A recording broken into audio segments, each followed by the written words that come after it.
¿Ya? Entonces estamos a inicio de la sesión de hoy, eh, lunes 4 de octubre. eh, Vamos a comenzar la clase.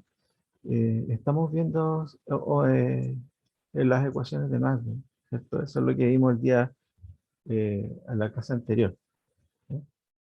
Eh, Cuando hablamos de ondas electromagnéticas, el punto de partida son las ecuaciones de Maxwell, que son las ecuaciones de los campos electromagnéticos.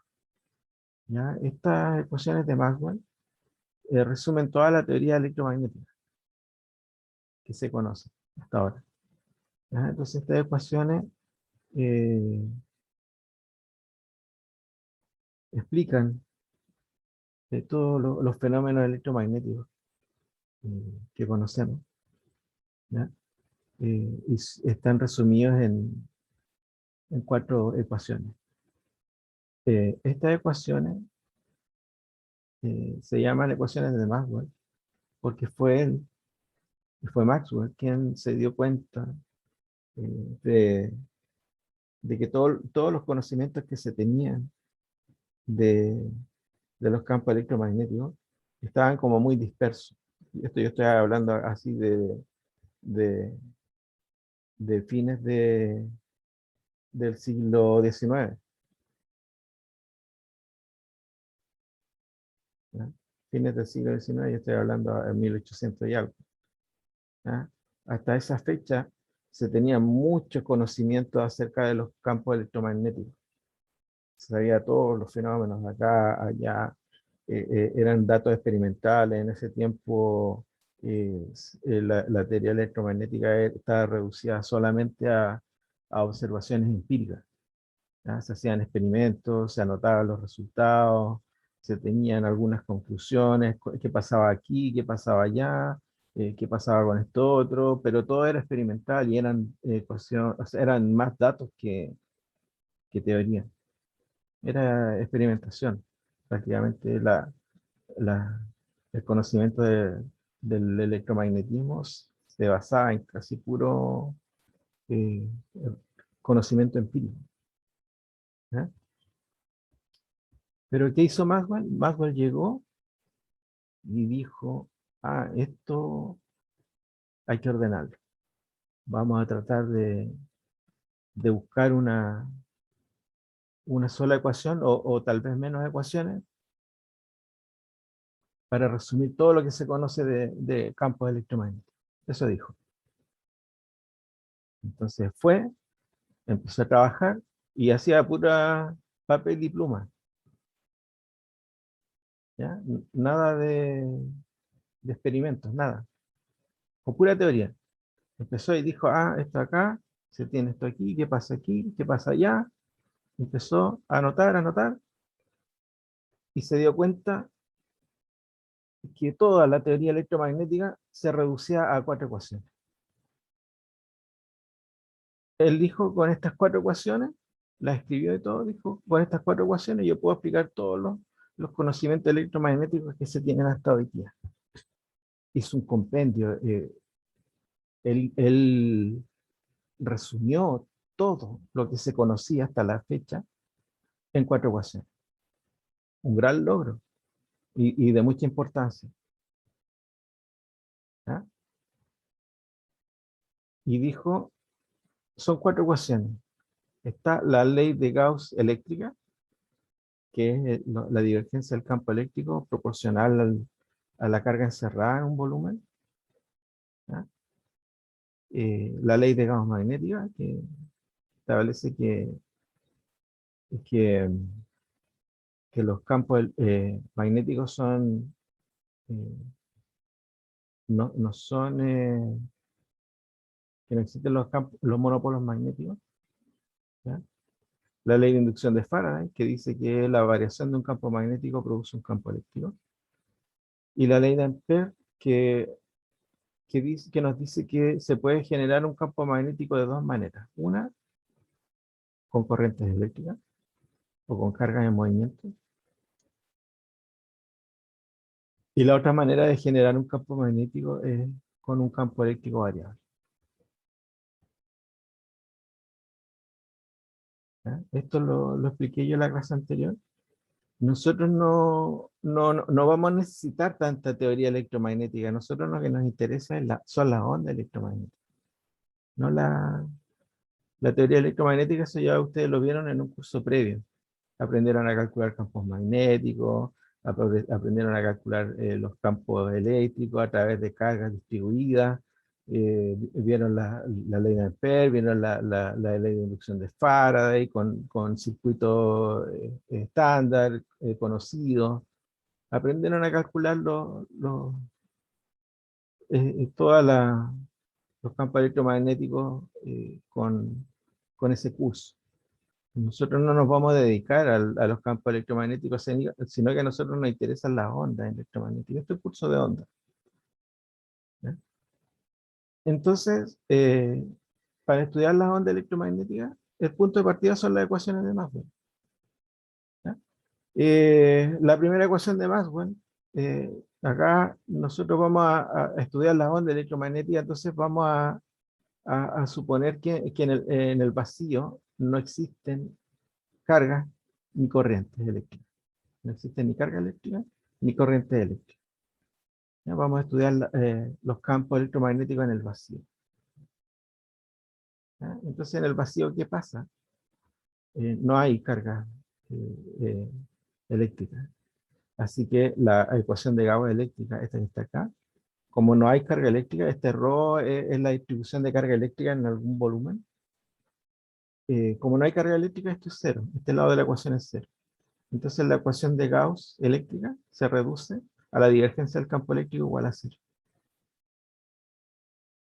La segunda ecuación de Gauss, la del campo magnético, se conserva, ¿cierto? Que dice que no existen los monopolos magnéticos.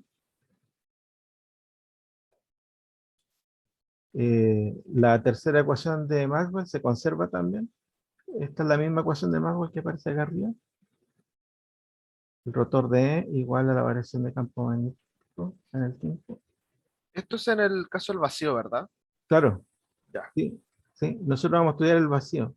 Lo que ustedes vieron en el curso anterior de electromagnetismo, eso ya lo aprendieron. Eso no lo vamos a tocar acá. ¿Ya? Acá nos vamos a preocupar de los campos, de las ondas electromagnéticas. ¿Ya? Entonces, la ley de inducción de Faraday se conserva, es así, porque en el vacío se sigue manteniendo esta igualdad. Y la que cambia es la ley de Ampère. ¿Ya? Porque como no hay cargas eléctricas ni corrientes eléctricas en movimiento, entonces este J, que es densidad de corriente eléctrica, es cero en el vacío. No existe este término en el vacío.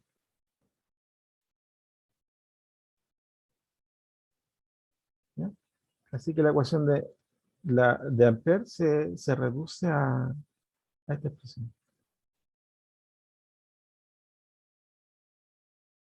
¿Ya? Estas son las ecuaciones de Maxwell que nosotros vamos a trabajar. ¿Ya? Entonces, yo tengo dos ecuaciones que relacionan los campos eléctricos con los magnéticos, que es la ecuación 3 y la ecuación 4. Acá llamada ecuación 7 y ecuación 8.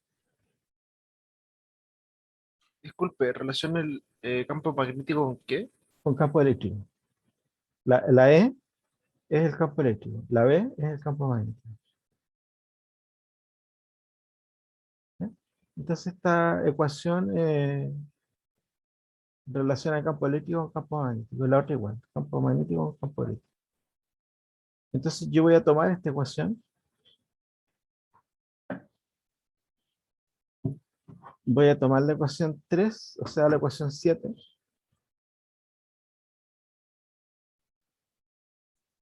y le voy a aplicar un rotor por la izquierda.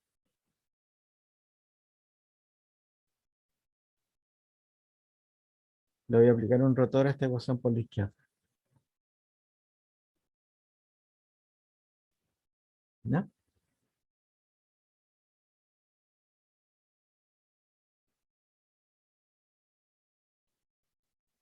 ¿de acuerdo? Le apliqué a esa ecuación, a la ecuación 7, le apliqué un rotor por la izquierda, a un lado y a otro lado de la ecuación. Entonces este lado me queda un doble rotor, y acá me queda un rotor aplicado a la variación temporal del campo magnético. Esto es muy teórico, ¿ya? Esto, les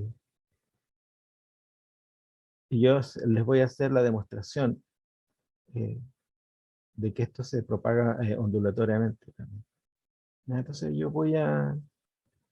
le aplico el rotor a uno y otro lado de la ecuación. ¿Ya?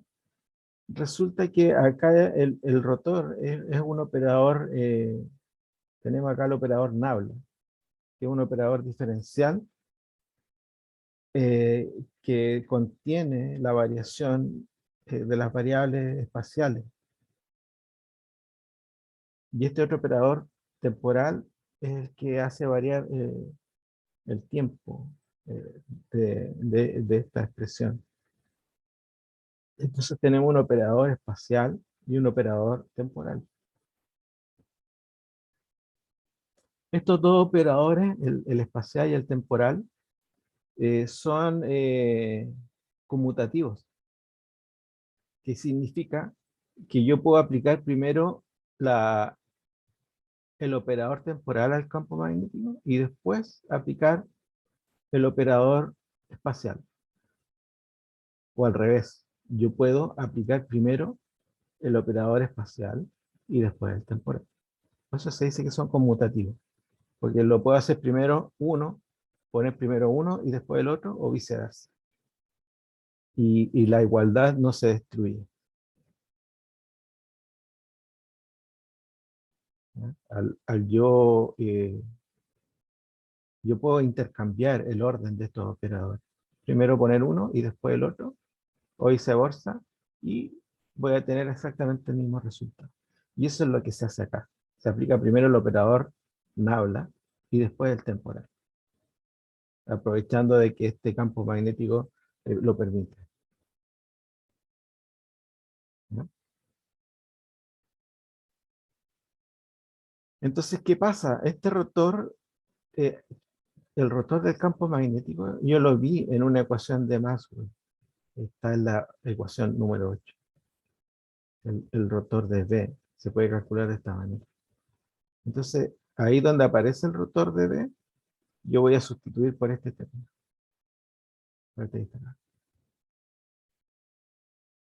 ¿Cierto? Donde dice rotor de B, sustituyo por la ecuación número 8. ¿Ya? Mu sub 0 y epsilon sub 0 son constantes, ¿cierto? Eh, entonces mu sub 0 y epsilon sub 0 no cambian en el tiempo. Por lo tanto, esta derivada temporal que aparece acá afuera no le afecta. Esta es la permeabilidad magnética del vacío y el epsilon sub 0 es la permitividad eléctrica del vacío. Son constantes universales. Así que no son variables en el tiempo. Así que esta derivada yo la puedo eh, aplicar solamente al segundo término, de acá, a este otro factor. ¿Ya? Entonces me queda una derivada de segundo orden al lado derecho. Una derivada temporal de segundo orden. ¿Ya? El signo se mantiene porque esto de acá viene, ese signo viene de la definición. Así que se mantiene. No lo hemos aplicado nosotros. Viene de la definición. ¿Ya? Eso es por un lado. Por un lado, la ecuación que estamos utilizando queda reducida al lado derecho a esta expresión. Al lado izquierdo hay un doble rotor. ¿Ya? Este doble rotor tiene una identidad, ¿ya? Que dice que este doble rotor yo lo puedo escribir como la divergencia del campo eléctrico menos el laplaciano del campo eléctrico.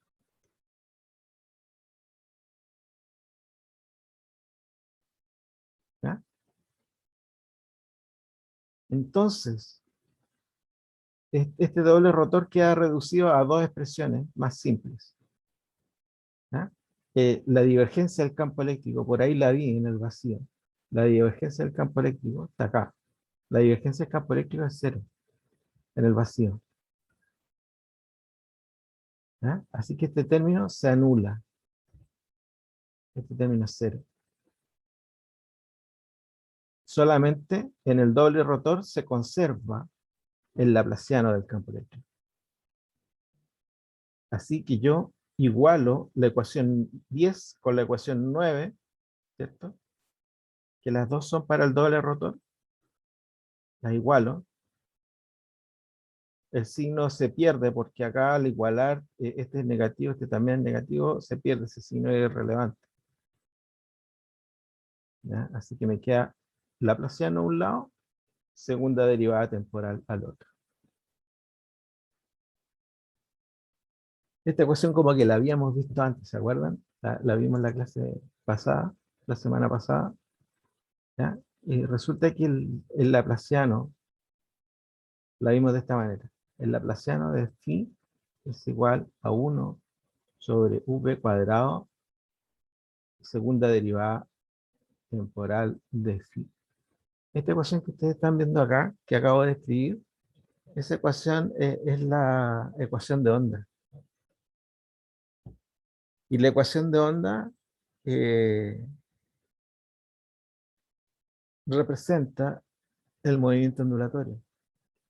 Todo fenómeno que pueda ser descrito de esta forma, con un laplaciano y una derivada temporal de segundo orden, todo fenómeno que pueda ser descrito de esta manera, significa que es un movimiento ondulatorio. ¿Ya? Acá, con las ecuaciones de Maxwell, llegamos a esta expresión. Si ustedes comparan esta ecuación con esta otra, aparecen los dos operadores. Aparece el operador laplaciano y aparece el operador temporal. Igual que acá. Operador laplaciano, operador temporal, de segundo orden. Esta ecuación, la ecuación número 11, eh, eh, es la ecuación de onda.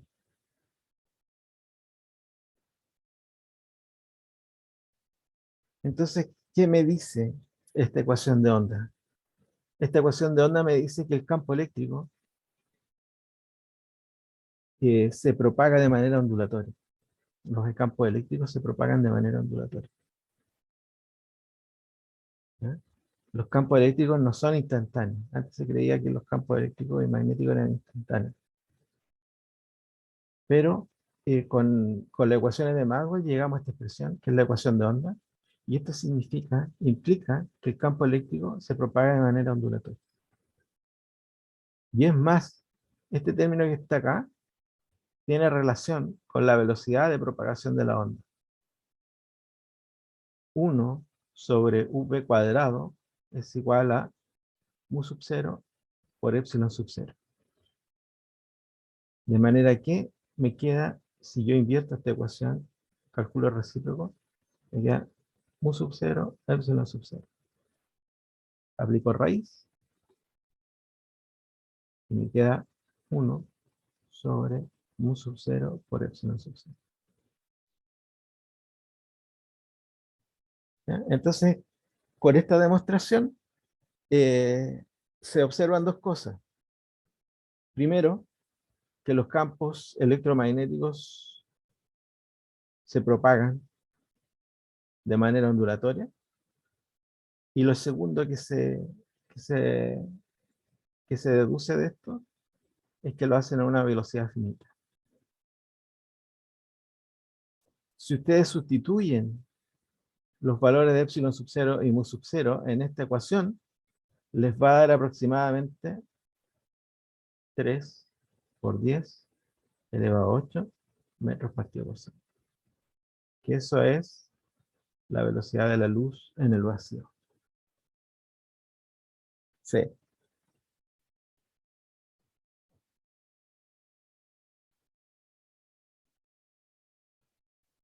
¿Ya? Así que la verdad son tres cosas que se deducen con esta ecuación que está acá. Primero, los campos electromagnéticos se propagan de manera ondulatoria. Segundo, lo hacen de manera finita, es decir, no es instantáneo. Y la velocidad de propagación de esos campos electromagnéticos es la velocidad de la luz, que es la máxima velocidad observada en la naturaleza. ¿Ya? Entonces, cuando tenemos una fuente de onda electromagnética en un punto y lo observamos en otro distinto, eh, no viaja esto de manera instantánea de aquí a aquí, desde A hasta B, sino que lo hace propagándose mediante un movimiento ondulatorio, con una velocidad finita, no es instantáneo. Se propaga a la velocidad de la luz. La velocidad de la luz es alta, ¿ya? Es una velocidad enorme, pero para algunos casos es enorme, para otros casos es muy lento, ¿ya? Por ejemplo, acá,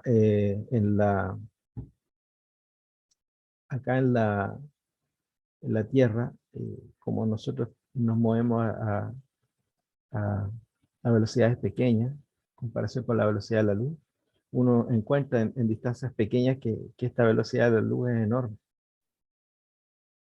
Cuando nosotros encendemos una ampolleta, esta instantáneamente, casi instantáneamente, ilumina la habitación de donde está esa ampolleta. Esto no percibimos el viaje de la luz a lo largo de una habitación porque son distancias muy pequeñas. Entonces ahí la luz viaja muy rápido, o sea, no es que viaje rápido, siempre viaja de la misma manera. Lo que pasa es que como las distancias son pequeñas, no alcanzamos a percibir el viaje de la luz en esa distancia, ¿ya? Pero para otras cosas la luz es muy lenta. Por ejemplo, si yo hablo ya de distancias astronómicas, de distancias de una estrella a otra, eh, la luz viaja súper lento, porque las distancias son tan grandes que la luz le toma mucho viajar de una estrella a la otra, ¿ya? Bueno, por eso podemos ver las estrellas, ¿no? Claro, Estrellas que están muertas. claro, sí, de hecho. De hecho, la luz viene viajando desde hace mucho tiempo y recién nos está llegando a nosotros. Ujú. Es casi como hubiera pasado.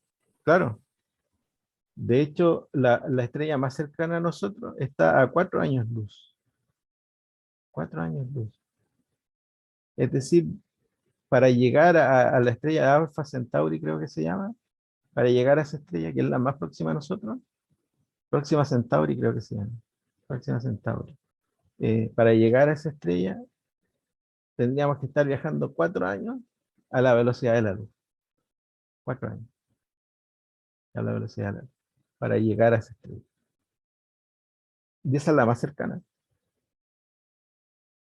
Si queremos ver estrellas de otras galaxias, eh, esta, hay galaxias que están a millones de años luz de nosotros.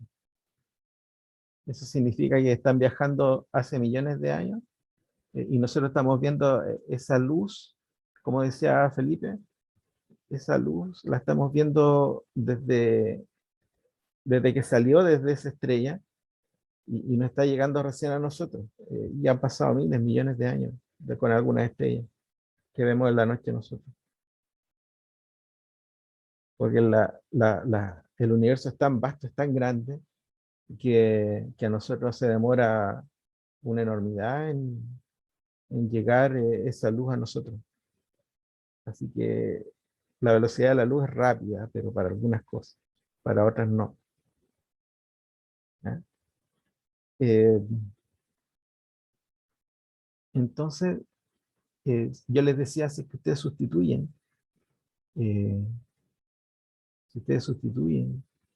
eh,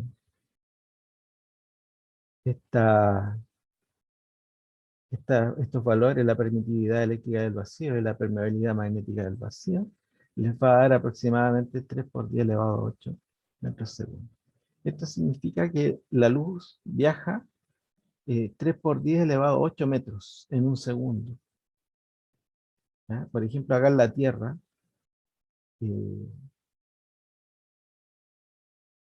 en un parpadeo, en un segundo, la luz es capaz de dar 8 vueltas a la Tierra en un segundo, en un parpadeo. Así de rápida es la velocidad de la luz. Da 8 vueltas a la Tierra en un parpadeo.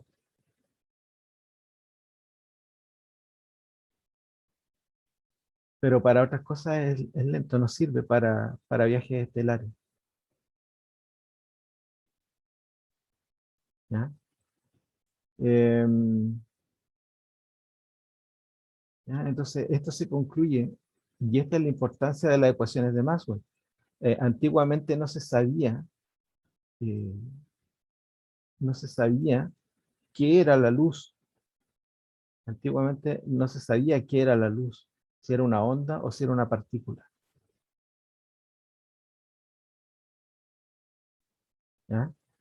Habían científicos que defendían que la luz era una partícula. Habían otros científicos que defendían que la luz era una onda. Y habían rivalidades ahí. ¿Es una onda o una partícula? ¿Es una onda o una partícula? A partir de esto, se demostró que la luz es una onda, se propaga de manera ondulatoria. Pero después vino Einstein y dijo, espera, la luz también a veces se comporta como una partícula. ¿Ya? Entonces, hay un comportamiento dual en los campos electromagnéticos, en la luz. La luz se comporta a veces como onda y otras veces se comporta como partícula, dependiendo del fenómeno. ¿Ya? Tiene un comportamiento dual. ¿Ya? Pero con esta ecuación se demostró que que la luz se propaga de manera ondulatoria. Lo hace a una velocidad finita y lo hace a la velocidad de la luz, valga la redundancia. ¿Ya? ¿Por qué? Porque la luz es un campo electromagnético también. La luz está dentro del espectro electromagnético, que lo vamos a ver a continuación. ¿Ya? Así que esa es la importancia de las ecuaciones de Maxwell. Se demostró que los campos electromagnéticos se propagan de manera ondulatoria. Y la luz es uno de ellos. La luz es una onda electromagnética. ¿Ya? Entonces, esa es la importancia que tienen las ecuaciones de Maxwell. Con las ecuaciones de Maxwell se pudo demostrar teóricamente lo que yo les acabo de afirmar. ¿Ya? No era tan obvio, no se sabía antes. Estaba en esa disyuntiva. ¿Es esto o es esto otro? Después se supo que tenía dos comportamientos, la luz. ¿Ya? De la misma manera se demuestra que el campo magnético es una onda que se propaga de manera ondulatoria. ¿Ya? Para hacer eso, la demostración es similar, pero ahora en vez de partir de la ecuación 7, se parte de la ecuación 8. Y aplicamos el rotor por el lado izquierdo. ¿Ya? El procedimiento es idéntico al que acabo de demostrar. ¿Ya? Se ocupan estas dos ecuaciones para demostrar que el campo magnético se propaga de manera ondulatoria y lo hace a la velocidad de la luz.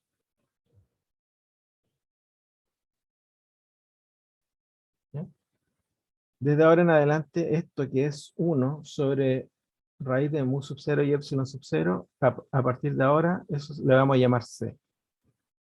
¿Ya? Entonces, a la ecuación de ondas del campo eléctrico, esto lo vamos a sustituir por 1 sobre C al cuadrado, y el campo magnético en misma expresión.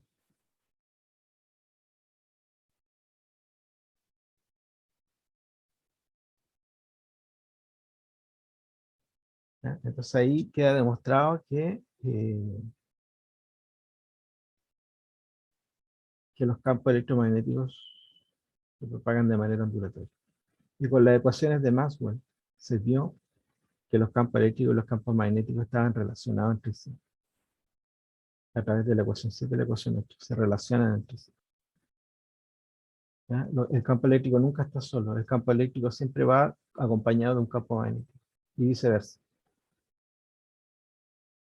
¿Ya? Así que eso es lo que se observa de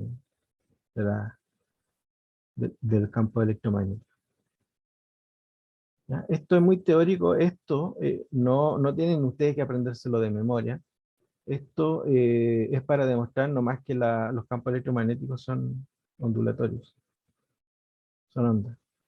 ¿Ya? Era para demostrarlo. Si algún alumno quiere, puede hacer la demostración cuando estudie, seguir la demostración y verificarla. ¿Ya? Pero así para que se la aprendan de memoria, no vale la pena. Pero sí que para que la entiendan, para eso se ve esta parte. ¿Ya? Ahora, los campos electromagnéticos eh, están clasificados de acuerdo a su frecuencia y su longitud de onda. Como estos son ondas, como son las ondas electromagnéticas son ondas, tienen frecuencia y longitud de onda, igual que todas las ondas. Y, y tienen una clasificación, porque el espectro electromagnético es tan amplio que, que algunos rangos de frecuencia tienen ciertas características. Se usan para distintas cosas. ¿Ya? Eh, Aquí está la clasificación de las ondas electromagnéticas. Frecuencia, longitud de onda. ¿Ya? La energía de una onda electromagnética se calcula como H por F, donde H es una constante que se llama constante de Planck.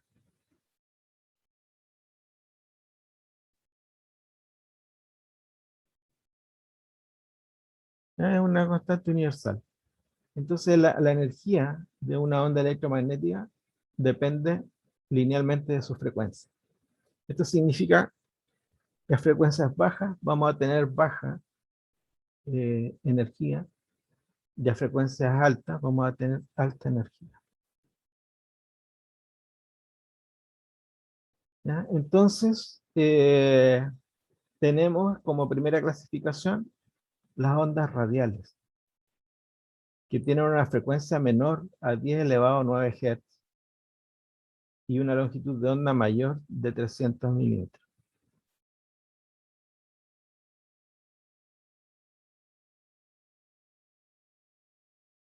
¿Ya? Eh, Estos son como, tienen una longitud de onda como de 30 centímetros, las ondas radiales. Este espectro se utiliza para la radiodifusión, la radio FM, la radio AM, utilizan esta banda de frecuencia. ¿Ya? También lo hacen también lo hacen en este rango, lo hacen por ejemplo, los radiotaxis. Los radiotaxis usan una frecuencia que también está en este rango. Cuando ellos hablan a través de su radiocomunicador, lo hacen en esa frecuencia, bajo los 10 elevado a 9 Hz. ¿Cierto? Cuando uno escucha la radio, la radio AM, la radio FM, eh, y también están llegando esas ondas con esa frecuencia, bajo los 10 elevado a 9 Hz. Y de hecho cada radio tiene su propia frecuencia en el dial. ¿No? Las radios AM lo hacen en una frecuencia específica la radio FM en otra frecuencia.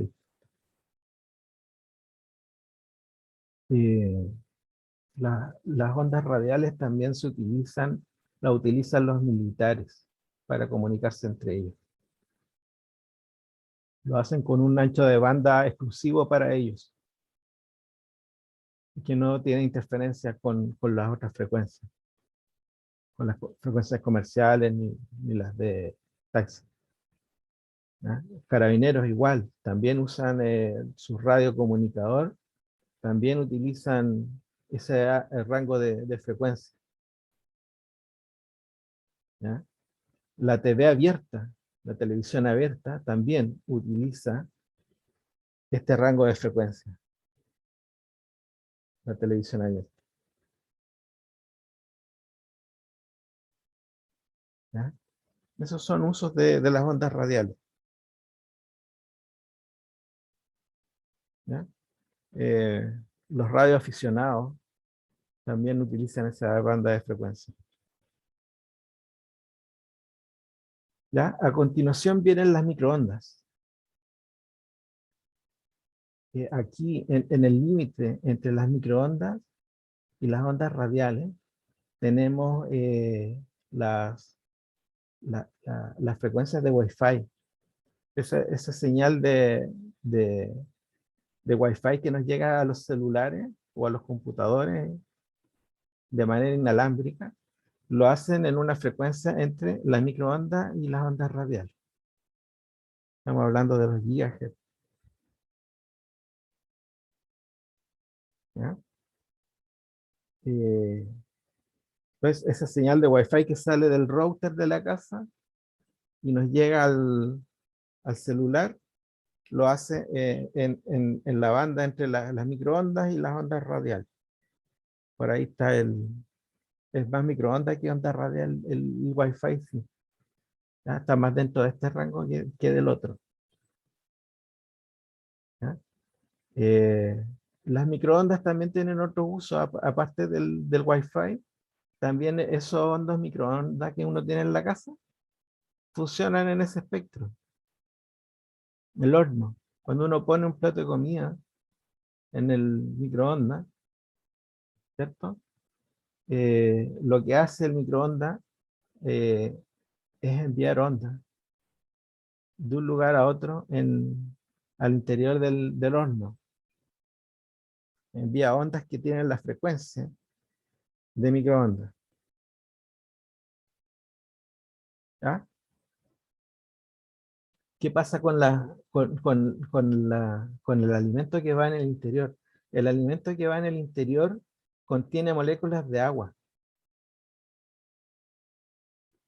Los alimentos en el interior tienen moléculas de agua.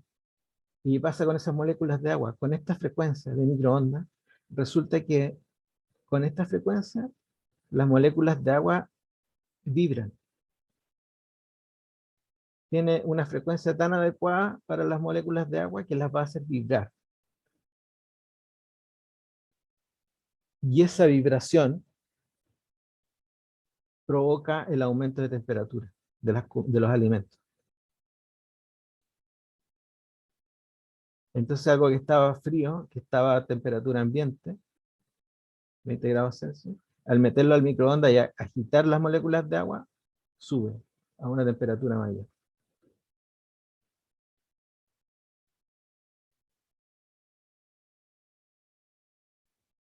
Y así los alimentos salen con una temperatura adecuada para servirlos, ¿cierto?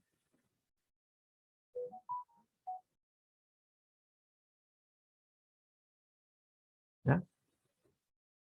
Esa es la razón por la que las microondas producen ese calentamiento de la comida. Porque tienen una frecuencia específica para agitar las moléculas de agua que hay en el interior de los alimentos. ¿Ya? Después de la microondas vienen el infrarrojo, de 10 elevado a 12 a 4,3 por 10 elevado a 14. El infrarrojo lo producen los cuerpos que están a cierta temperatura. ¿Ya? Los cuerpos que tienen temperatura emiten en esta frecuencia del infrarrojo. ¿Ya? Si nosotros nos ponemos un filtro infrarrojo, nosotros vamos a ver objetos que están a mayor o menor temperatura. Porque los cuerpos emiten esa frecuencia, en esa frecuencia. ¿Ya? Por ejemplo, algunos animales tienen en su visión incorporado esta frecuencia de infrarrojo. Por ejemplo, la serpiente. La serpiente pueden ver en la noche gracias a que ven en esa frecuencia de infrarrojo. Los ojos de ellos pueden ver esa frecuencia. Nosotros no podemos ver infrarrojo, pero ellos sí. Ellos ven en la noche, ven los cuerpos que tienen temperatura. Entonces, por ejemplo, eh, el ratón que anda por ahí eh, se esconde en la oscuridad de la serpiente, pero la serpiente en la oscuridad lo ve. Ve porque el cuerpo del ratón está a cierta temperatura. Entonces, distingue en la serpiente, en la oscuridad, que hay un cuerpo ahí y no le sirve de nada al ratón esconderse en la oscuridad porque la serpiente lo va a ver igual. Entonces viene la serpiente y se la devora, ¿cierto? Porque lo ve, aunque se esconda en la oscuridad, la serpiente igual lo ve.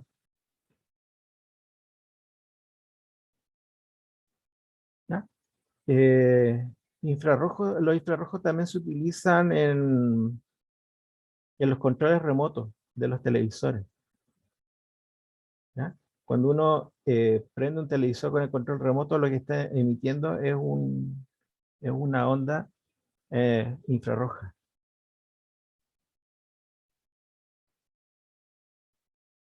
¿Ya? También los teléfonos antiguos, ¿no? Sí, también parece que los teléfonos antiguos lo usan. Sí. Profe, ¿y cómo era posible que esos teléfonos más antiguos se traspasaran archivos con esa onda? Ahí sí que no sé.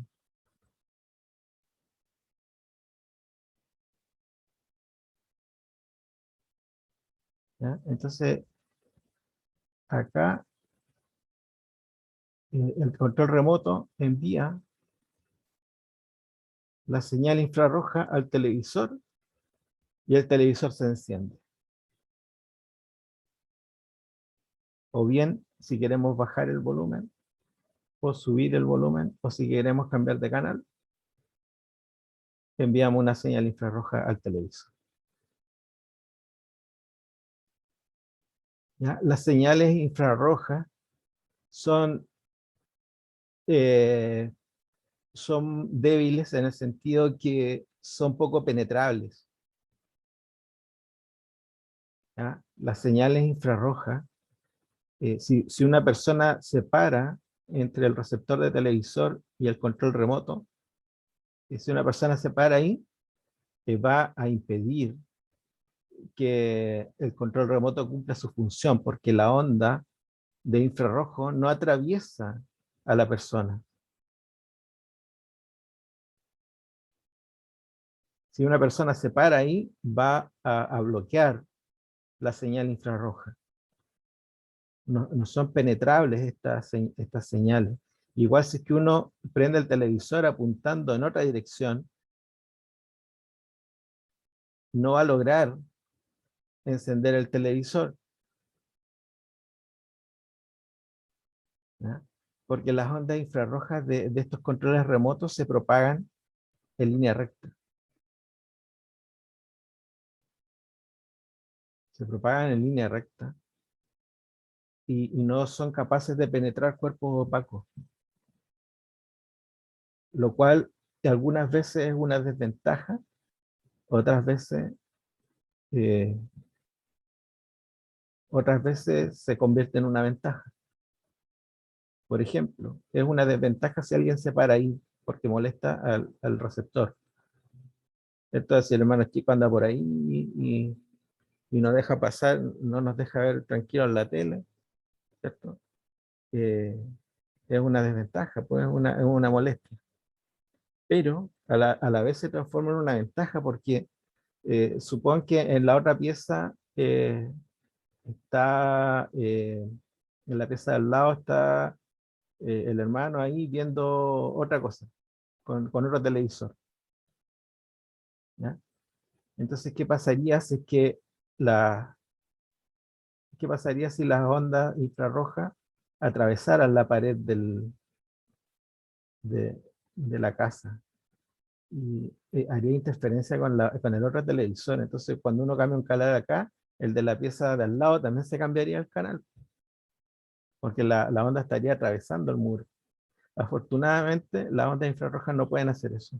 No pueden atravesar los muros. Entonces, la persona ahí está en la otra habitación, puede estar tranquila, sin que haya interferencia de su señal con la de la pieza del lado.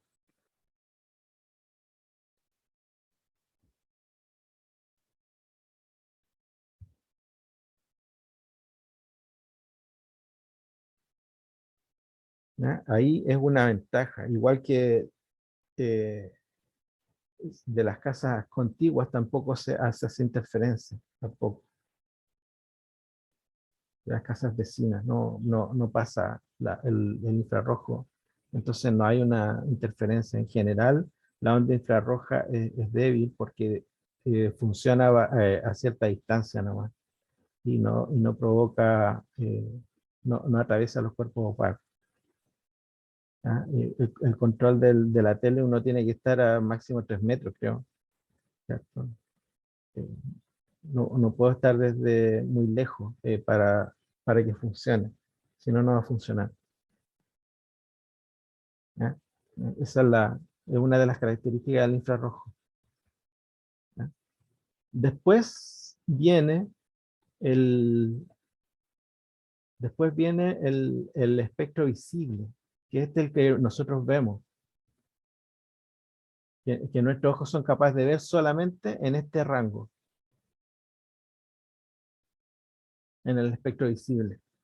Acá nosotros vemos todos los colores del espectro de luz, desde el rojo hasta el violeta.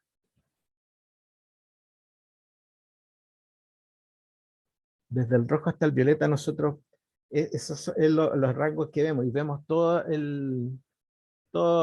los colores que hay, todas las tonalidades, desde el rojo hasta el violeta, lo vemos, todos esos colores. Ese es el rango que nosotros vemos con los ojos. No vemos infrarrojo, ni tampoco vemos el otro tramo que es el del ultravioleta. No vemos ahí en ese rango. No vemos infrarrojo ni ultravioleta ni ninguno de los otros frecuencias. ¿Ya? El espectro visible es el en el cual nosotros vemos, y cada color del espectro visible tiene una longitud de onda y una frecuencia. Todos los colores tienen una longitud de onda y una frecuencia, como lo vimos en la experiencia número 3. ¿Cierto? Cuando nosotros ahí en el,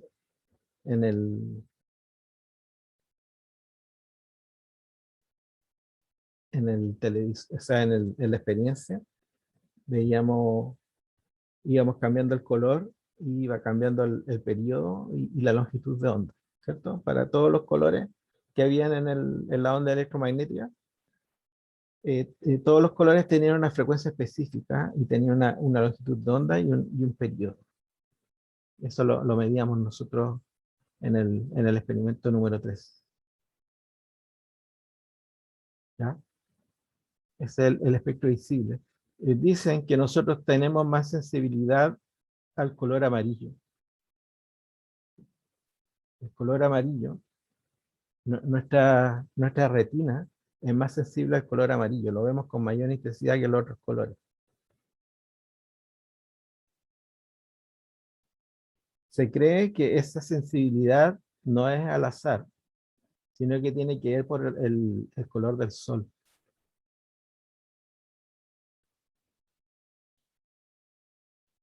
Nuestro Bueno, ojo, con todo eso viene la teoría de los colores, ¿no? ¿cómo? La teoría de los colores, ¿no? Sí, no la conozco mucho la teoría Es de los... que cada color tiene se recibe de manera diferente. Por ejemplo, el amarillo Ah, destaca sobre el resto, sí, sí, el claro, rojo evoca sentimiento y cosas así. claro, sí, sí, claro. Hay toda una teoría, yo no la conozco bien, pero hay una teoría que tiene que ver con eso, ¿ya? Y nuestros ojos son sensibles al color amarillo por la sensibilidad que tenemos del sol, ¿ya? Porque el sol, todo esto que nosotros vemos, todas estas características que nosotros tenemos, no solamente de los ojos, sino que incluso de nuestro comportamiento viene de nuestros antepasados. Entonces, nuestros antepasados eh, se guiaban por la luz del sol. Cuando salía el sol, la gente se levantaba y andaba por ahí de pie trabajando o haciendo cualquier actividad. En cambio, cuando el sol se escondía, se oscurecía y los humanos de esa época, estoy hablando de épocas primitivas, se, se iban a dormir, porque como no veían nada, en ese tiempo no había linternas, no había lámparas, estaba, a lo más conocían el fuego, pero se escondía el sol y se iban a dormir. Entonces eso desarrolló en los seres humanos el hábito por dormir de noche. El hábito por dormir de noche no es una conducta natural, o sea, es una conducta natural, pero que resulta de la interacción con el sol, con nuestro sol. Claro, como en la noche había poca iluminación, nuestros antepasados se iban a dormir. Y nosotros todavía hacemos eso.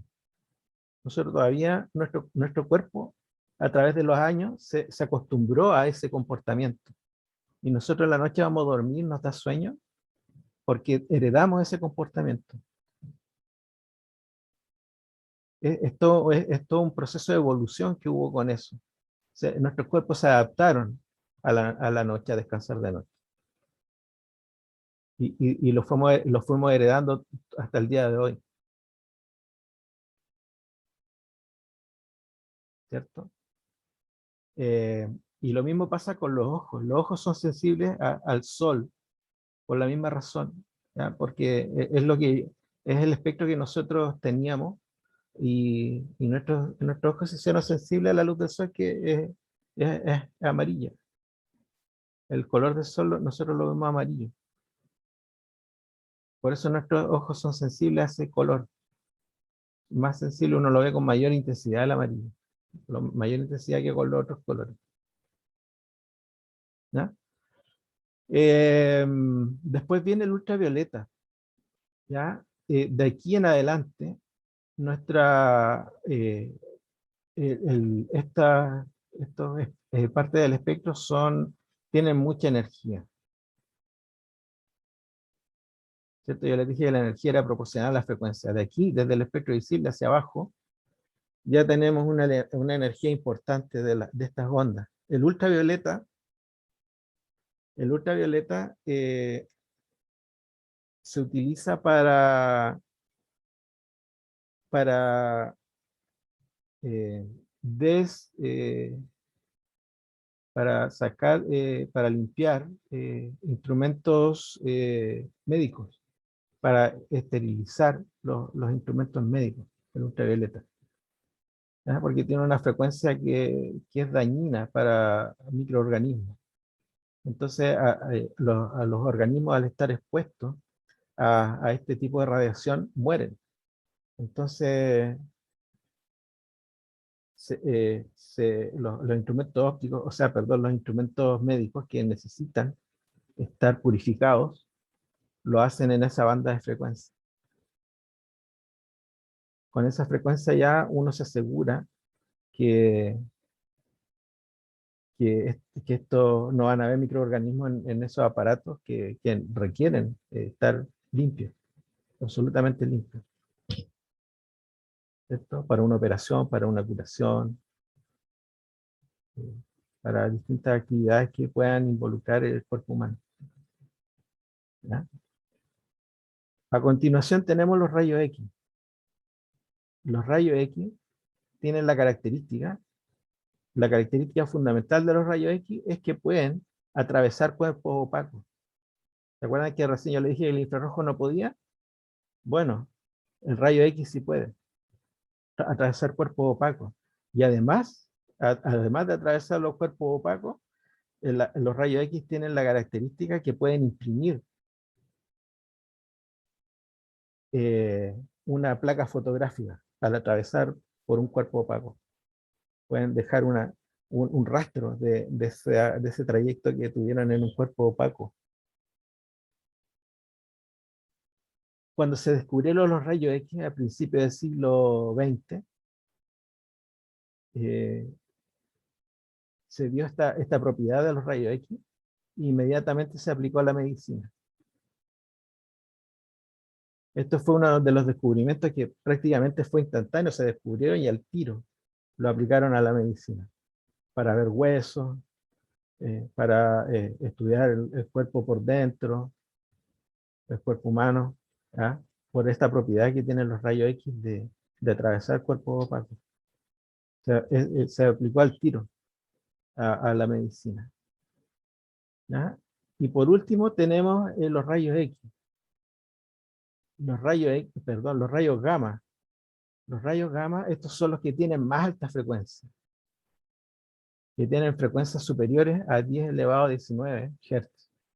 Esta es una frecuencia enorme y tiene una energía tan grande que esto es capaz de perforar cualquier cosa. ¿Ya? Los rayos gamma son muy destructivos porque tienen mucha frecuencia. Nosotros, los rayos gamma los emiten los cuerpos los núcleos atómicos que se desintegran.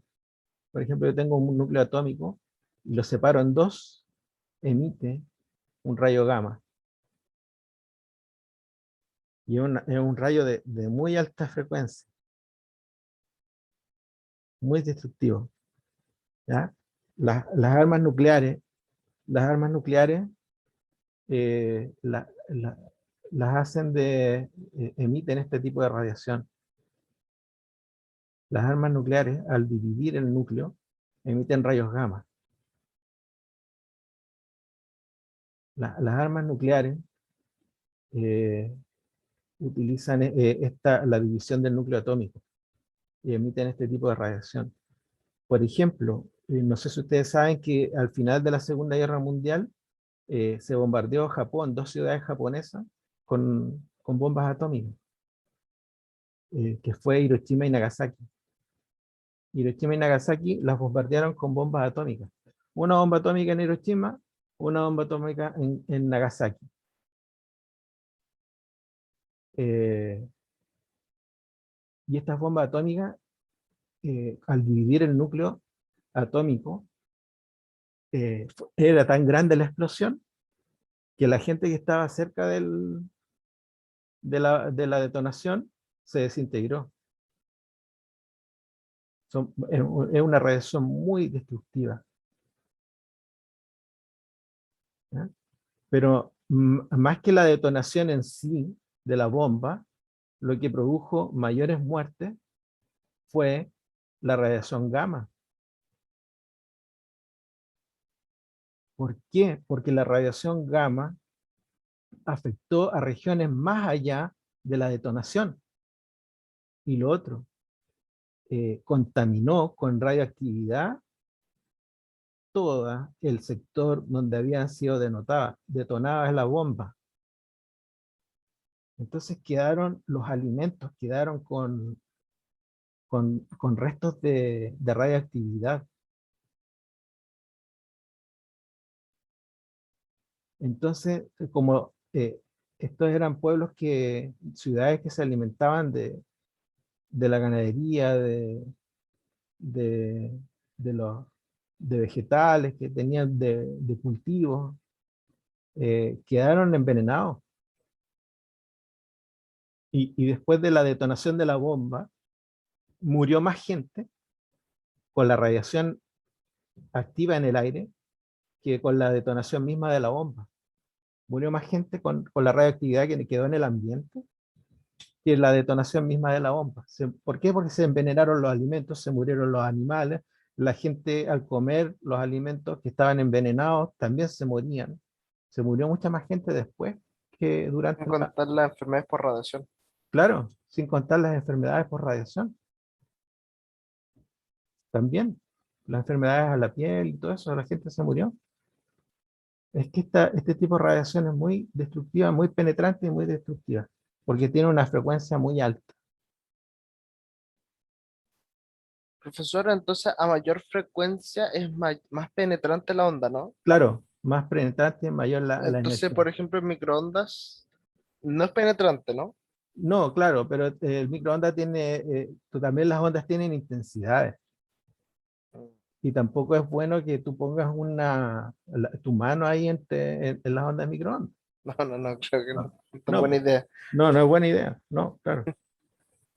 Claro, la microonda, por ejemplo, tiene poca eh, energía, pero también estamos hablando de intensidades. Ahí eh, las microondas, de hecho, las microondas tienen un sistema de seguridad que, que protege a la persona que lo está usando. O sea, si por casualidad se te abre la puerta del microondas, se desactiva al tiro la propagación de estas ondas.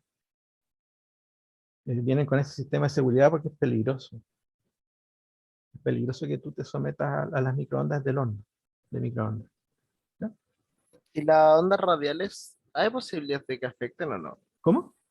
Las ondas radiales, que imagino que son las ondas también que utilizamos los teléfonos, Claro, Wi-Fi, etcétera. ¿Hay forma que afecten al cuerpo o no?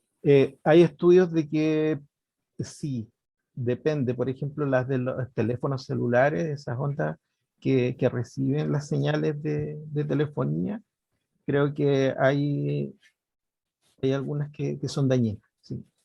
Mm. Gracias. Bien.